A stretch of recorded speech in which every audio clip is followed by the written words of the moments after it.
Assalamu alaikum dear students. Today topic is fundamental of investment decision risk analysis. I am your course instructor Mohammad Wajid Razak. Course का नाम है investment and portfolio analysis. हम investment decision के बारे में बात कर रहे हैं और हमने डिटेल से डिस्कशन की है कि जब भी हम इन्वेस्टमेंट करते हैं तो बहुत से फैक्टर्स को हम मद्देनज़र रखते हुए इन्वेस्टमेंट करते हैं। उन फैक्टर में से जो एक अहम फैक्टर है वो रिस्क भी है। पिछले लेक्चर में हमने रिटर्न के बारे में पढ़ा कि रिटर्न क्यों ज़रूरी है, रिटर्न किस तरह कैलकुलेट करते हैं। आज हम इन्वेस्टमेंट डिसीजन के दूसरे एस्पेक्ट रिस्क के बारे में बात करते हैं कि रिस्क क्या चीज़ है और इसको हम एस्टिमेट कैसे कर सकते हैं। So risk is the variability between the expected and actual returns. जब आप इन्वेस्टमेंट करते हैं तो आपके जहन में एक एक्सपेक्टेड रिटर्न होता है कि इस इन्वेस्टमेंट से मुझे इतना रिटर्न मिलेगा इतने टाइम पीरियड में। जब हकीकत में वो टाइम पीरियड गुजरता है और आप रिटर्न्स कमाते हैं तो फिर जो हकीकत में आपके रिटर्न्स आते हैं उसको एक्चुअल रिटर्न्स कहते हैं। तो रिस्क हम कह सकते हैं कि जो आपके एक्सपेक्टेशंस थे, जो एक्सपेक्टेड रिटर्न्स थे और जो आपके एक्चुअल रिटर्न्स है, इतने जितना फर्क आया है वो आपका रिस्क है। अगर आप एक्सपेक्ट कर रहे थे कि 15% रिटर्न आपको मिले और आपको हकीकत में वाकई 15% रिटर्न मिले तो इस किस्म के इन्वेस्टमेंट का रिस्क नहीं होता, ये बिल्कुल परफेक्ट इन्वेस्टमेंट होते हैं। लेकिन प्रैक्टिस में हकीकत में ऐसा बहुत कम होता है। The deviation from expected return is called risk. हम इसको सिंपली इस तरह भी डिफाइन कर सकते हैं कि जो आपके रिस्पेक्टेड रिटर्न्स हैं उनसे जितना डिविएशन होगा, उससे जितना चेंज वेरिएशन आएगा रिटर्न्स में, वो आपका रिस्क कहलाएगा। We use measure of dispersion as a measure of risk. अब अगर हम रिस्क को एस्टिमेट करना चाहें तो स्टेटिस्टिक में हम मेजर ऑफ डिस्पर्शन के जितने भी मेजर है वो हम इस्तेमाल कर सकते हैं रिस्क को मेजर करने के लिए। रिकॉल करें, जब हम रिटर्न की बात कर रहे थे तो हम सेंट्रल टेंडेंसी जो होती है स्टैटिस्टिक में वो हम यूज कर रहे थे रिटर्न एस्टिमेट करने के लिए। स्पेसिफिकली सेंट्रल टेंडेंसी में हमने अरिथमेटिक मीन और ज्योमेट्रिक मीन को यूज किया था एवरेज रिटर्न फाइंड आउट करने के लिए। लेकिन अगर हम रिस्क की बात करें तो चूंकि ये वेरिएशन, ये डिविएशन की बात करता है, इसलिए हम मेजर ऑफ डिस्पर्शन यूज करेंगे। मेजर ऑफ डिस्पर्शन में आप मुख्तलिफ टूल्स होते हैं, जैसे रेंज है, जैसे वेरिएंस है, जैसे स्टैंडर्ड डिविएशन है। ये टूल्स हम यूज कर सकते हैं रिस्क कैलकुलेट करने के लिए। अब अगर टाइप ऑफ रिस्क की बात करते हैं, मुख्तलिफ किस्म के रिस्क होते हैं जो आप जब भी इन्वेस्टमेंट करते हैं तो उनसे आपका सामना हो सकता है। कुछ ऐसे रिस्क होते हैं जो कि पूरे सिस्टम में होते हैं, जो मैक्रो इकोनॉमिक वेरिएबल्स होते हैं, उनको आप कंट्रोल नहीं कर सकते। और कुछ ऐसे रिस्क होते हैं जो जहां पे आप इन्वेस्टमेंट कर रहे हैं उस प्रोजेक्ट स्पेसिफिक होते हैं, उस प्रोजेक्ट्स के साथ होते हैं, किसी और जगह वो रिस्क इतना नहीं होता। तो यहाँ पे सबसे पहले लिखा गया है interest risk. Interest risk, it is the risk that an investment value will change as a result of change in interest rates. This risk affects the value of bonds more directly than stock. Interest rate risk क्या है? Suppose आप investment करते हैं और आप जिस वक्त investment कर रहे हैं उस वक्त मार्केट में इंटरेस्ट रेट 7% चल रहा है, लेकिन चूंकि आप इन्वेस्टमेंट फ्यूचर के लिए करते हैं 10 साल, 5 साल, 15 साल, तो इन कमिंग ईयर्स में किसी भी वक्त इंटरेस्ट रेट ज़्यादा या कम हो सकता है। तो जैसे ही इंटरेस्ट रेट ज़्यादा या कम होगा उससे आपके इन्वेस्टमेंट पे पूरा असर पड़ेगा। सपोज आपने बॉन्ड खरीदे हैं तो इसका मतलब है कि आपने किसी को, कंपनी को उधार दिया है जिसके बदले वो आपको इंटरेस्ट पे करेंगे। तो मार्केट में अगर इंटरेस्ट रेट वेरी करता है तो इस केस में आपके इन्वेस्टमेंट पे पूरा फर्क पड़ सकता है। या आपने अपने प्रोजेक्ट फाइनेंसिंग के लिए बॉन्ड इशू किए हैं, आपने बॉन्ड बेचे हैं, तो जब मार्केट में इंटरेस्ट रेट ऊपर नीचे होगा तो इससे आप पे पूरे एक्सपेंसेस आएंगे और आप पे फर्क पड़ेगा। इसलिए इंटरेस्ट रेट के ऊपर नीचे जाने से इन्वेस्टमेंट डिसीजन पे काफ़ी असर पड़ता है और इंटरेस्ट रेट की वजह से जो इन्वेस्टमेंट के रिटर्न्स पे फर्क पड़ता है इसको हम इंटरेस्ट रेट रिस्क कहते हैं। मार्केट रिस्क भी एक रिस्क का एक टाइप है। मार्केट रिस्क से मुराद है कि जो जिस मार्केट में आप काम कर रहे हैं ओवरऑल उस मार्केट में ऊंच नीच आए। सपोज आप पाकिस्तानी मार्केट में इन्वेस्टमेंट कर रहे हैं, पाकिस्तानी मार्केट में बॉन्ड्स दे रहे हैं, पाकिस्तानी मार्केट में स्टॉक्स दे रहे हैं, तो अगर एक तो ये हो सकता है कि आपने जिस कंपनी में इन्वेस्टमेंट की है उस कंपनी की परफॉर्मेंस ख़राब हो या फिर ठीक हो, तो वो तो सिर्फ आपकी कंपनी की बात हो रही है। लेकिन अगर पूरा स्टॉक मार्केट ही ख़राब जा रहा हो, पूरा मार्केट क्रैश हो रहा हो, पूरा बॉन्ड मार्केट ही ख़राब काम कर रहा हो, तब क्या होगा? तो ज़ाहिर है जब पूरा मार्केट ख़राब होता है, उसमें मंदी का रुझान होता है, तो उस वक़्त आपके इन्वेस्टमेंट पे भी उसका असर पड़ेगा। और ये जो आपके इन्वेस्टमेंट पे असर पड़ा है, ये किस वजह से पड़ा है? ये आपके मार्केट रिस्क की वजह से पड़ा है। तो जब आप इन्वेस्टमेंट करते हैं तो आपने मार्केट रिस्क को भी देखना होता है। Financial risk, it is the risk associated with the use of डेब्ट financing, the larger proportion of asset financed by डेब्ट, the larger variability in returns, other things remaining equal। जब भी आप किसी प्रोजेक्ट को फाइनेंस करते हैं तो या तो आप इक्विटी फाइनेंसिंग कर सकते हैं या आप डेट फाइनेंसिंग कर सकते हैं।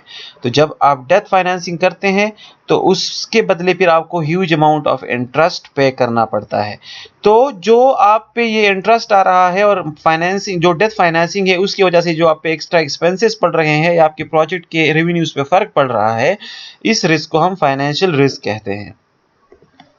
लिक्विडिटी रिस्क क्या है? लिक्विडिटी से मुराद है the ability of an asset to convert into cash. जब भी कोई एसेट आसानी से कैश में कन्वर्ट होता है तो हम कहते हैं कि ये लिक्विड एसेट है। कुछ एसेट्स ऐसे होते हैं जो आसानी से मार्केट में बिकते नहीं है, तो ऐसे एसेट्स को हम इलिक्विड एसेट कहते हैं। तो अगर आपने इन्वेस्टमेंट की है तो इन्वेस्टमेंट में आपको लिक्विडिटी रिस्क का भी इशू आ सकता है। An investment that can be bought or sold quickly without significant price concession is considered liquid. The more uncertain about the time element, the price concession, the greater the liquidity risk। अगर आपकी investment ऐसी project में है जो आसानी से cell ना हो सके तो फिर उसको सेल करने के लिए आपको ह्यूज डिस्काउंट देने पड़ते हैं, आपको ज़्यादा टाइम लगता है। तो ये जो टाइम आपको लग रहा है और ह्यूज डिस्काउंट पेमेंट आप कर रहे हैं, ये असल में आपका लिक्विडिटी रिस्क डिटरमाइन करता है। फॉरेन एक्सचेंज रिस्क भी बहुत ज़्यादा इंपॉर्टेंट है क्योंकि आजकल ग्लोबल वर्ल्ड है, companies cross the border businesses कर रहे हैं, इंपोर्ट एक्सपोर्ट्स हो रहे हैं। तो आजकल के ऑपरेशंस में आपको फॉरेन एक्सचेंज का सामना हर वक्त करना पड़ता है, चाहे वो आप लेटर ऑफ क्रेडिट करें, चाहे आप रॉ मटेरियल्स खरीदें, चाहे आप टैक्स पे करें, चाहे आप ट्रांसपोर्टेशन कास्ट की बात करें, आपको फॉरेन एक्सचेंज के साथ डीलिंग करना होता है। और करेंसी रेट आए रोज फ्लक्चुएट होती है, कभी करेंसी ऊपर जाती है, कभी करेंसी नीचे आती है। इससे भी आपके फ्यूचर कैश फ्लो इफेक्ट हो सकते हैं। सपोज आपने $100 पे बात आज कंफर्म कर ली है, तो $100 की वर्थ आज कुछ और है, हो सकता है 1 साल बाद उसकी वर्थ कुछ और हो, या ऊपर भी जा सकता है और नीचे भी आ सकता है। इस वजह से जो आपके फ्लक्चुएशन आ रहे हैं आपके कैश फ्लो में, ये किस वजह से आ रहे हैं? This is because of foreign exchange risk. एक और किस्म का रिस्क होता है जिसको हम कंट्री रिस्क भी बोलते हैं। ये भी तकरीबन मार्केट रिस्क की तरह ही होता है। ये एक किस्म का मैक्रो इकोनॉमिक रिस्क फैक्टर है। This is also termed as political risk. अब अगर आपकी ओवरऑल कंट्री के पॉलिटिकल हालात खराब हैं, ओवरऑल मार्केट सही जा रहा था लेकिन एकदम से पॉलिटिकल अनस्टेबिलिटी आ गई है, इससे भी आपके मार्केट पे नेगेटिव इफेक्ट पड़ेगा, आपका पूरा मार्केट रुक जाएगा, वो नीचे की तरफ ट्रेंड उसमें शुरू हो जाएगा, मार्केट में मंदी का रुझान आएगा, जिससे आपने जहां पे इन्वेस्टमेंट की है ऑब्वियसली वो भी इफेक्ट होगा। तो कंट्री रिस्क भी इंतहाई अहम रिस्क है, आप इन्वेस्टमेंट करते हुए इन चीज़ों का भी ख्याल रखें। अगर आपने कंट्री रिस्क मेजर करना है तो इसके लिए पॉलिटिकल रिस्क स्कोर मिलता है। ये मेरे ख्याल से IC international country risk guide ICRG एक इदारा है, वो ये रिस्क रेटिंग इशू करता है। वहां से आप ये रेटिंग अखज़ कर सकते हैं, जो 0 से लेके 100 तक कंट्रीज को स्कोर देते हैं। जो कंट्री ज्यादा पॉलिटिकली रिस्की होती है उसका स्कोर कम होता है, जो कंट्री पॉलिटिकली स्टेबल होती है उसका स्कोर हाई होता है। फॉर एग्जांपल 80s या 90s में उसका स्कोर आता है। तो जितना एक कंट्री का पॉलिटिकल रिस्क कम होगा उतना ही वो कंट्री इन्वेस्टमेंट के लिए बेहतर समझी जाती है। ये तो हमने मुख्तलिफ किस्म की बात की रिस्क की, लेकिन नॉर्मली इन्वेस्टमेंट में जब हम बात करते हैं तो हमें 2 तरह का रिस्क अक्सर मिलता है। एक को सिस्टमैटिक रिस्क कहते हैं और दूसरे को अनसिस्टमैटिक रिस्क कहते हैं। सिस्टमैटिक रिस्क के नाम से ही पता चल रहा है कि ये वो रिस्क है जो पूरे सिस्टम में है, जो सिर्फ आपकी कंपनी में नहीं है। पूरा सिस्टम, पूरा मार्केट अगर डूबता है तो जाहिर है आपकी कंपनी डूबेगी। पूरा मार्केट, पूरी कंट्री अगर अच्छा परफॉर्म कर रही है तो ज्यादा चांसेस है कि आपकी कंपनी भी उसके हिसाब से अच्छा परफॉर्म करेगी। तो सिस्टमैटिक रिस्क एक्चुअली हम इसको अनकंट्रोलेबल रिस्क कहते हैं, ये आपके कंट्रोल में नहीं होता। अगर पूरे मुल्क के पॉलिटिकल हालात खराब है तो आप क्या कर सकते हैं? इस केस में आप फिर कुछ भी नहीं कर सकते, ये आपके बस की बात नहीं है। अगर पूरा स्टॉक मार्केट क्रैश हो रहा है तो आप कुछ भी नहीं कर सकते। पूरे पाकिस्तान की कंपनियां सवाल का शिकार हों, तो फिर उस केस में आपकी कंपनी कैसे अच्छा परफॉर्म कर सकती है। तो ऐसा रिस्क जो आपके कंट्रोल से बाहर हो, जो पूरे सिस्टम में हो और जो कंट्रोलेबल ना हो, उसको हम सिस्टमैटिक रिस्क कहते हैं। याद रखिए, सिस्टमैटिक रिस्क को हम डाइवर्सिफाई नहीं कर सकते। जब भी आप इन्वेस्टमेंट करते हैं तो ये रिस्क आपके ऊपर हर वक्त लटकता रहता है। The second one is unsystematic risk. ये वो रिस्क है जो पूरे सिस्टम में नहीं होता, बल्कि जिस प्रोजेक्ट में आप इन्वेस्टमेंट कर रहे हैं, ये उस प्रोजेक्ट से रिलेटेड सिर्फ उसी का रिस्क होता है, प्रोजेक्ट स्पेसिफिक रिस्क। या फिर आप किसी कंपनी में इन्वेस्टमेंट कर रहे हैं, तो जो कंपनी स्पेसिफिक रिस्क है उसको हम सिस्टमैटिक रिस्क बोलते हैं। अब हो सकता है पूरी कंपनी की पोजीशन कुछ और हो, पूरी कंट्री की, लेकिन आपने जिस कंपनी में इन्वेस्टमेंट की हो सकता है उसके साथ कुछ छोटे इश्यूज आ गए हों, उनके लेबर ने स्ट्राइक किया हो, उसके अच्छे खासे मैनेजर्स जो थे वो जॉब क्विट कर गए हों, अदर कंपनीज में चले गए हों। तो अब ये ऐसे रिस्क है जो सिर्फ इस कंपनी के साथ है, पूरे मुल्क का इसके साथ लेना देना नहीं है। पूरा मुल्क का मार्केट अलग जा रहा होगा और आपकी कंपनी में हो सकता है कुछ अलग हो रहा हो। तो इस रिस्क को हम अनसिस्टमैटिक रिस्क कहते हैं और इसको कंट्रोलेबल रिस्क भी कह सकते हैं। ये रिस्क हम कंट्रोल कर सकते हैं। कैसे? हम एफिशिएंट डाइवर्सिफिकेशन करते हैं जिसकी मदद से ये रिस्क कंट्रोल हो जाता है। सपोज आपने पेप्सी में पैसे लगाए हैं और आइंदा आने वाले दिनों में आपको लगे कि पेप्सी के साथ कुछ मसला हो सकता है, तो ये अनसिस्टमैटिक रिस्क है पेप्सी कंपनी का। तो इसको आप कंट्रोल कैसे करते हैं? आप अपने पैसे पेप्सी से निकाल के किसी दूसरी कंपनी में लगा सकते हैं, कोका कोला में लगा सकते हैं, उसके साथ एबर्ट में या फिर स्टील मिल फैक्ट्रीज में। तो आप मुख्तलिफ जगहों पे पैसे लगाते हैं, तो आपके किसी स्पेसिफिक कंपनी में अगर रिस्क हो भी तो वो डाइवर्सिफाई हो जाता है। How to estimate risk. अब रिस्क को हमने मेजर कैसे करना है? रिकॉल करें, रिटर्न्स को हमने कैलकुलेट किया था चेंज से, कि आपका आज की प्राइस और फिर उससे हमने कल की प्राइस माइनस की थी और फिर कल के प्राइस से डिवाइड किया था। लेकिन अगर हम रिस्क की बात करें तो इट इज अबाउट वेरिएशन, कि आपके एक्सपेक्टेड रिटर्न्स में कितना डिविएशन आ रहा है, कितना वेरी कर रहा है। तो वेरिएशन को मेजर करने के लिए हम मेजर ऑफ डिस्पर्शन यूज करते हैं, और मेजर ऑफ डिस्पर्शन के बहुत से टेक्निक है वो हम यूज कर सकते हैं। सो रिस्क को कैलकुलेट करने के लिए हम सेंसिटिविटी एनालिसिस कर सकते हैं। Sensitivity analysis is an approach for assessing risk that uses several possible return estimates to obtain a sense of variation among outcomes। जैसे मैंने जिक्र किया, रिस्क को मेजर करने के लिए हमने क्या करना है, हमने जो आउटकम्स हैं, फ्यूचर आउटकम्स है, उसमें वेरिएशन को मेजर करना है कि कितना वेरिएशन आएगा। जितना वेरिएशन ज्यादा होगा उतना ही रिस्क ज्यादा है, जितना वेरिएशन कम हो उतना रिस्क कम होगा। तो इसलिए इसको सेंसिटिविटी एनालिसिस कहते हैं, कि ये कितना सेंसिटिव है, ये रिटर्न एक्सपेक्टेड आउटकम से ये कितना वेरिएशन करेगा। One of the tool use to perform this analysis is range. हम रेंज यूज कर सकते हैं इसको कैलकुलेट करने के लिए। इसके लिए हम स्टैंडर्ड डिविएशन यूज कर सकते हैं, इसके लिए हम वेरिएंस यूज कर सकते हैं। इन्वेस्टमेंट की जहां तक बात होती हो तो यहाँ पे ज्यादातर हम स्टैंडर्ड डिविएशन यूज करते हैं रिस्क को मेजर करने के लिए। स्टैंडर्ड डिविएशन में कुछ मसाइल हैं जो इंशाल्लाह नेक्स्ट लेक्चर में मैं आपके साथ शेयर करूंगा। उन मसाइल से निपटने के लिए ज्यादा एडवांस टेक्निक इंट्रोड्यूस करवाए गए हैं रिस्क के लिए, जिनको हम measure of down side risk कहते हैं। आज आप उनके सिर्फ नाम जाने, इंशाल्लाह फ्यूचर में हम इन पे डिटेल से बात करेंगे। इन रिस्क मेजर को हम ड्रॉडाउन एनालिसिस कहते हैं, value at risk, expected shortfall. तो अगर आपसे कोई पूछे कि आप रिस्क को किस तरह एस्टिमेट कर सकते हैं, तो आप कह सकते हैं कि जनाब स्टैंडर्ड डिविएशन एस्टिमेट करें, उससे आपको रिस्क का अंदाजा हो जाएगा। लेकिन स्टैंडर्ड डिविएशन में कुछ मसाइल हैं, इसकी कुछ शॉर्टकमिंग्स हैं, इसलिए हम मोर एडवांस टेक्निक्स यूज कर सकते हैं रिस्क को मेजर करने के लिए, जैसे कि ड्रॉडाउन एनालिसिस है, वैल्यू एट रिस्क है एंड एक्सपेक्टेड शॉर्टफॉल है। रेंज क्या चीज है? रेंज आपको बताता है कि जो आपके पास ऑब्जर्वेशंस हैं उनमें से हाईएस्ट वैल्यू कितनी है और लोवेस्ट वैल्यू कितनी है। इन दोनों के फर्क को रेंज कहते हैं। So range is equal to maximum value minus minimum value. For example, suppose that you expect to receive the following returns on a particular asset। एक एसेट है जिस पे आप एक्सपेक्ट कर रहे हैं कि इतना आप उस पर रिटर्न ले सकते हैं। अब अगर आप उसको अपने ना फ्यूचर को आप क्लासिफाई कर रहे हैं कि फ्यूचर कैसे हो सकता है, आप प्रिडिक्शन कर रहे हैं। तो सपोज आप कहते हैं कि हो सकता है फ्यूचर में डीप रिसेशन हो, मार्केट बहुत खराब हो और फुल रिसेशन हो, तो रिस्पेक्टेड रिटर्न उस केस में मेरे कितने होंगे? 600। माइल्ड रिसेशन हो, मतलब कि गुजारहाल रिसेशन हो, मार्केट में गुजारा हो रहा हो, तो कहते हैं कि आप फिर कहते हैं कि उस केस में फिर हो सकता है मैं 605 रिटर्न एक्सपेक्ट करूं। मार्केट के हालात नॉर्मल हो तो फिर उस केस में 612 रुपीज रिटर्न मिलेगा। थोड़ा सा बूम हो मार्केट में, बूम मतलब कि मार्केट ऊपर जा रहा हो लेकिन थोड़ा थोड़ा जा रहा हो, तो फिर उस केस में मेरे रिटर्न्स अच्छे होंगे। It can be 626।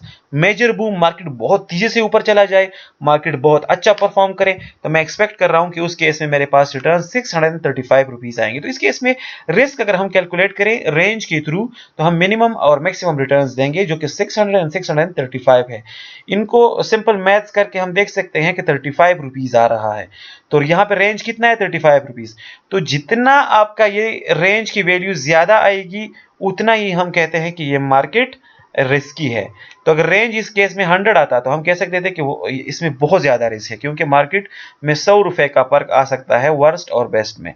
जितना रेंज की वैल्यू कम आएगी, उतना ही हम मार्केट को स्टेबल कह सकते हैं। स्टैंडर्ड डिविएशन क्या है? Standard deviation is a tool for assessing risk associated with particular investment. Standard deviation measure the dispersion or variability around a mean expected value. Standard deviation क्या है? इसमें आप ये देखते हैं कि मीन जो अरिथमेटिक मीन है, जिसको इन्वेस्टमेंट में हम रिटर्न्स कहते हैं, एक्सपेक्टेड रिटर्न से आपके एक्चुअल रिटर्न कितना इधर उधर जा रहे हैं। सपोज आपकी एक्सपेक्टेड रिटर्न 10% है, तो कभी आपको 6% मिल रहा है, कभी 8% मिल रहा है, कभी 13% मिल रहा है, कभी 15% मिल रहा है। तो ये 10% एक्सपेक्टेड रिटर्न था, इससे जितना ये आपके एक्चुअल रिटर्न डिविएट करेंगे, इस डिविएशन को हम स्टैंडर्ड डिविएशन कहते हैं। स्टैंडर्ड डिविएशन को हम सिग्मा से डोनेट करते हैं, ये जो आपको यहाँ सिंबल नजर आ रहा है sigma, and it is equal to summation of X I minus mu. X I क्या है? जो आपके एक्चुअल रिटर्न्स आ रहे हैं उसको हम एक्स आई कहते हैं।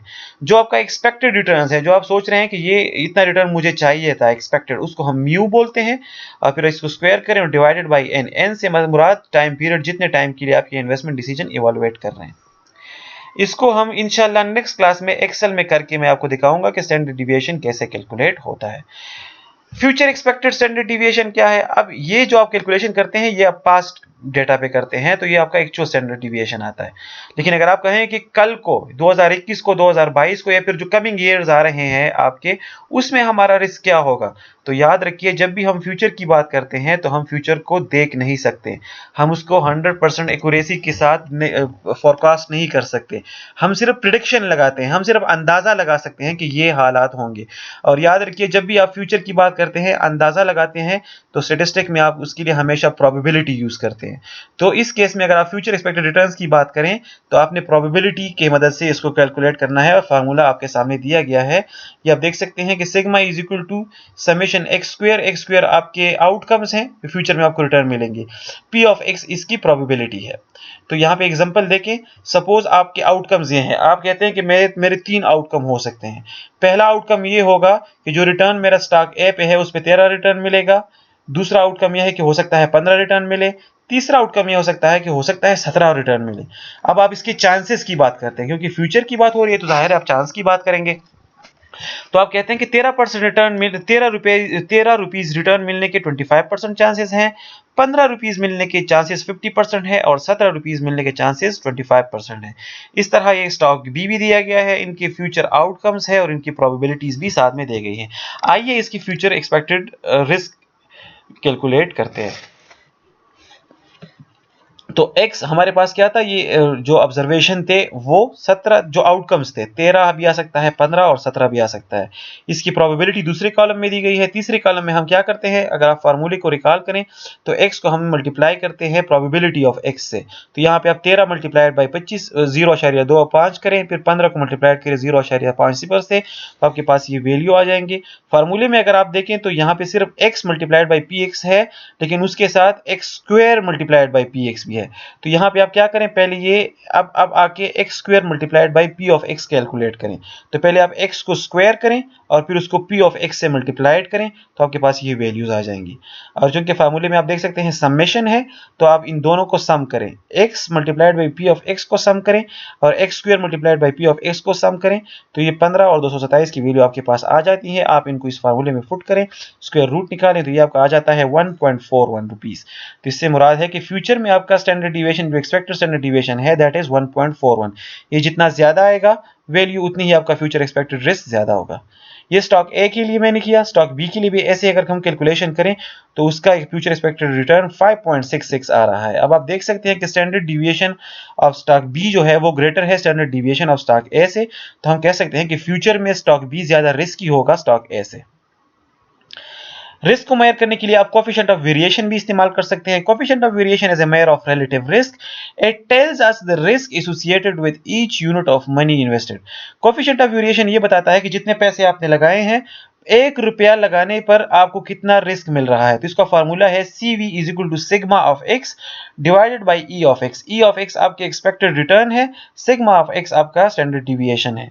तो सपोज एक stock has an expected return of 15 and an expected variation of 4, तो इसका वेरिएशन कैलकुलेट हम करेंगे तो सिंपली इसकी स्टैंडर्ड डिविएशन को एक्सपेक्टेड रिटर्न से डिवाइड करेंगे तो हमें वैल्यूज मिल जाएंगी। यहाँ पे एग्जांपल पे मैंने स्टॉक ए और स्टॉक बी के कुछ वैल्यूज दिए हैं। अगर आपसे कोई कहा जाए कि इनमें से कौन ज्यादा रिस्की है तो आप इनका कोएफिशिएंट ऑफ वेरिएशन कैलकुलेट करें। कैलकुलेशन हम इस तरह से करेंगे, यहाँ पे ये कैलकुलेशन मैंने दिए हैं और यहाँ पे आप देख सकते हैं कि कोएफिशिएंट ऑफ वेरिएशन ए जो है स्टॉक ए उसका 0.27 है और स्टॉक बी का 0.25 है। तो since coefficient of variation of A is greater than coefficient of variation of B, so stock है A has more risk। Thank you so much. आज के लिए इतना ही। इंशाल्लाह अगले लेक्चर में मैं डिटेल से एक्सेल में इनको करना सिखाऊंगा कि एक्सेल में ये कैसे करते हैं। साथ में हम स्टैंडर्ड डिविएशन पे भी बात करेंगे कि इसके साथ क्या मसाइल है और उन मसाइल